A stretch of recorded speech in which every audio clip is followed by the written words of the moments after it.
अस्सलाम वालेकुम FSc student. आज मैं उर्दू सब्जेक्ट में जो सबसे ज़्यादा हाई वेटेज और लेंथी क्वेश्चन होता है सेकंड ईयर पार्ट 2 में मज़मून नवीसी उसको हम कवर करने वाले हैं। और आज मैं आपको कुछ ऐसे असूल टिप्स और पॉइंट्स बताने वाली हूँ कि जिनको फॉलो करके और अपने मज़मून में ऐड करके आप मैक्सिमम मार्क्स जो है मज़मून में ले सकते हैं। सबसे पहले ये कि जो आपका मज़मून नवीसी होती है वो टोटल 20 मार्क्स का होता है, जिसमें से आप 17 to 18 मार्क्स जो है मैक्सिमम स्कोर कर सकते हैं। ठीक है। सबसे पहले आपने जब भी उर्दू का पेपर अटैम्प्ट करना है तो आपने मज़मून नवीसी को सबसे एंड पे अटैम्प्ट करना है। ठीक है। और मज़मून नवीसी के लिए आपने मैक्सिमम जो है 40 to 45 मिनट्स जो है निकाल लेने। ठीक है। और एंड पे जितना भी टाइम मैक्सिमम आपने इतना टाइम मिनिमम जो है रखना है, और फिर जितने देर आपको हो सके आप जो है एंड पर जो है मज़मून अटैम्प्ट करें। अब बात करते हैं कि मज़मून की लेंथ कितनी होनी चाहिए, क्योंकि उर्दू में जो मज़मून है उसकी सबसे ज़्यादा लेंथ मायने रखती है। आपका एक जो ऐसे है ना, आपने मिनिमम जो है ना ऐसे 14 पेजेस का लिखना, और मैक्सिमम जो है ना आपने 16 to 17 पेजेस का ऐसे लिखना है।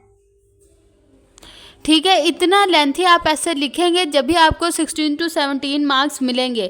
लेकिन अब सिर्फ लेंथ भी मायने नहीं रखती, उसके अंदर आपने जो मटेरियल ऐड करना है वो भी मायने रखता है।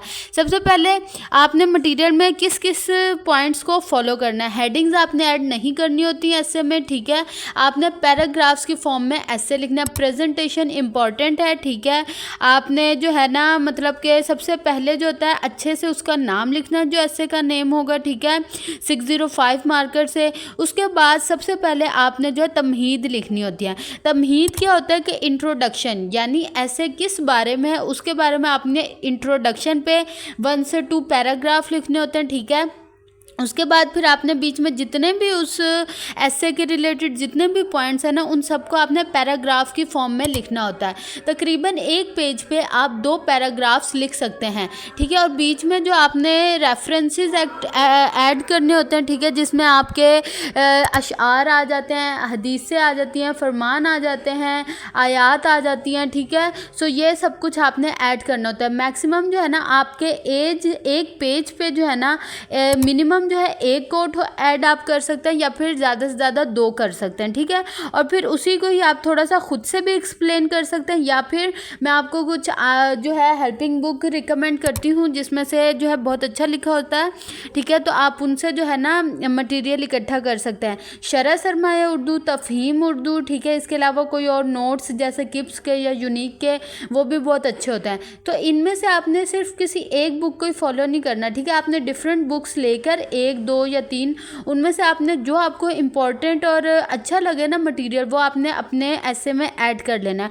फॉर एग्जांपल अगर आप पाबंदी वक्त पर लिख रहे हैं, पहले आपने उसकी जो है सारी की सारी इंट्रोडक्शन देना है। ठीक है। पाबंदी वक्त की क्या अहमियत है, इस बारे में आप थोड़ा सा लिखेंगे। उसके बाद आपने वक्त की जैसे कि बहुत सी एग्जांपल्स होती हैं।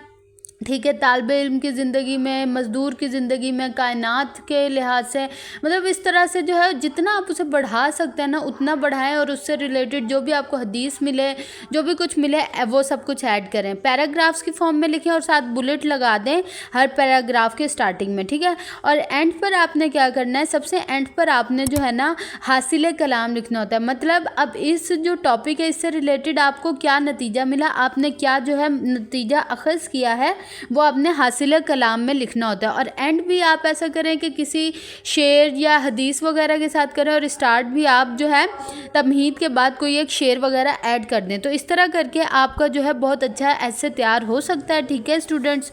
अब इसके लिए जो है मेरे पास ये 2 ऐसे एग्जाम्पल के तौर पर हैं। ठीक है। जिसमें स्टूडेंट को जो है ना 16-17 मार्क्स मिले हुए। तो ये मैं एज अ प्रेजेंटेशन और थोड़ा सा आपको जो है ना एग्जाम्पल के तौर पर दिखाती हूँ। देखिए इसके पेज काउंट करते हैं 1 2 3 4 5 6 7 8 9 10 11 12 13 14 15 एंड 16। ठीक है। दूसरे वाले के गिन लेते हैं, इसके भी आप देख लें 1 2 3 4 5 6 7 8 9 10 11 12 13 14, 15, 16, 17, 18। ठीक है, तो देख लें मैक्सिमम जो है 16 to 18 पेजेस का लिखा हुआ है। अब देखते हैं इसके अंदर क्या क्या चीज़ें ऐड की गई हैं। सो देखें, सबसे पहले मजमून का नाम 605 मार्कर से लिखा हुआ है। ठीक है, नीचे अंडरलाइन किया हुआ है। अब ये इंट्रोडक्शन आ गया, बीच में अशार शेर ऐड किया है। ठीक है, इसके बाद ये देखें जो पैराग्राफ्स लिखे हैं बुलेट लगाए हुए हैं। ठीक है, उसके बाद जो हदीस है तो नीचे अल हदीस लिख दें, इससे अच्छे इंप्रेशन पड़ता है। ठीक है, फिर ये देखें हर पेज पे जो है मैक्सिमम जो है मिनिमम 1 कोट या 2 कोट आ रहे हैं। ठीक है, और कोई पेज है जिसके अंदर कोई ऐड नहीं किया गया। ठीक है, लेकिन ज़्यादा सही ये है कि आप हर पेज में कोई ना कोई ऐड कर दें कोड। ठीक है, ये देखें इस तरह सारा एंड पर भी लिखा है तो 17 मार्क्स मिले हैं इसके अंदर। ठीक है, इसी तरह ये दूसरा वाला भी है। अच्छा, एक बात का आपने ख्याल रखना है कि आपकी इमला की गलती बिल्कुल भी नहीं होनी चाहिए। ठीक है, इमला की गलती होगी तो आपके मार्क्स कटिंग होंगे। उसके अलावा अगर आपकी कोई अशआर में गलती होती है या कोई आपके जो कोट वगैरह उसके अंदर गलती होती है तो भी आपके मार्क्स कटेंगे। तो ऐसी गलतियाँ आपने बिल्कुल भी नहीं करनी। और ये देखें जहाँ पर किसी शायर का कॉल है तो उसको ब्लैक मार्कर से हाईलाइट किया गया और इंग्लिश में भी वर्ड्स यूज़ किए गए हैं। मैं यहाँ देखें ब्लू और ब्लैक मार्कर का इस्तेमाल कर रहे हैं। ये देखें जैसे बकौल मिर्ज़ा ख़ान दाग जो भी नेम वगैरह हैं उनको आप ब्लैक मार्कर से लिख सकते हैं। और आगे ये देखें मैक्सिमम जो है यहाँ पर 2-2 कोट्स ऐड किए गए हैं। ठीक है, और जो भी है इन्वर्टेड कॉमर्स में लिखे हैं। ठीक है, जो भी अगर कोई मशहूर मकौला है या फिर कोई हदीस वगैरह उसे जो है इन्वर्टेड कॉमर्स में लिखें। और ये देखें एंड भी ऐसे किया है।